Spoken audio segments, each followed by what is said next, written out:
You've warned of decisions of eye-watering difficulty. Does this mean we are going to be seeing a return to austerity? When did austerity ever end under this lot? 2 million adults in the UK can't even afford to eat every day. Before the pandemic, a staggering 31% of all children were living in poverty under the Conservative government.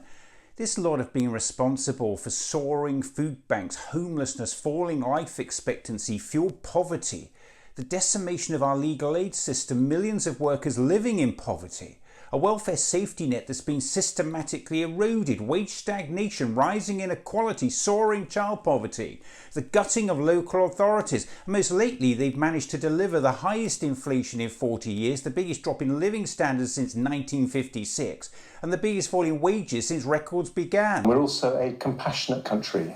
Well, how about pointing that out to the Home Secretary? When she's not dreaming about sending asylum seekers to Rwanda for Christmas, she's telling the public this. We do need to leave the European Convention on Human Rights. There are too many people in this country who are of working age, who are of good health, and who are choosing to rely on benefits, on taxpayers' money, on your money, my money. Imagine the shock for the Home Secretary when she finds out the majority of people claiming benefits are either in work or seeking work. We do have to do some tax rises. How about pointing out here that this inept bunch has already broken their 2019 manifesto pledge not to raise taxes by hiking them to a 70-year high.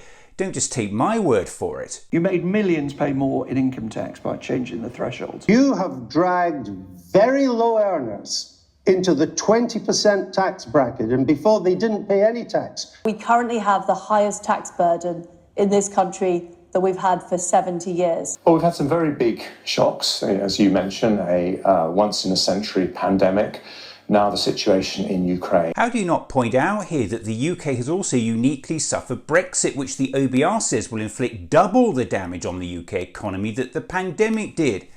How about pointing out that the UK is the only economy in the G7 which is shrinking at the moment?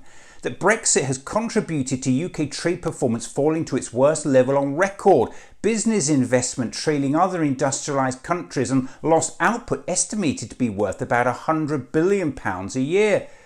Just look at the UK's trade as a whole. The Office for Budget Responsibility has concluded there's been a 15% reduction in trade intensity as a result of Brexit. It also released this data. The red line shows UK exports. Unlike other advanced economies, the UK's exports haven't bounced back after COVID. The OBR links this to Brexit. And then there's business investment. It peaked in 2016, the year of the Brexit referendum.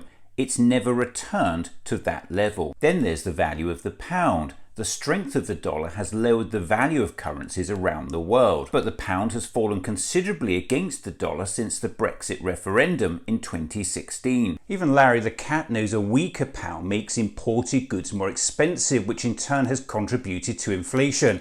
All of this has led the OBR to forecast Brexit will reduce UK GDP by 4% over 15 years, a level of decline worth about £100 billion a year in lost output. How is this not even mentioned?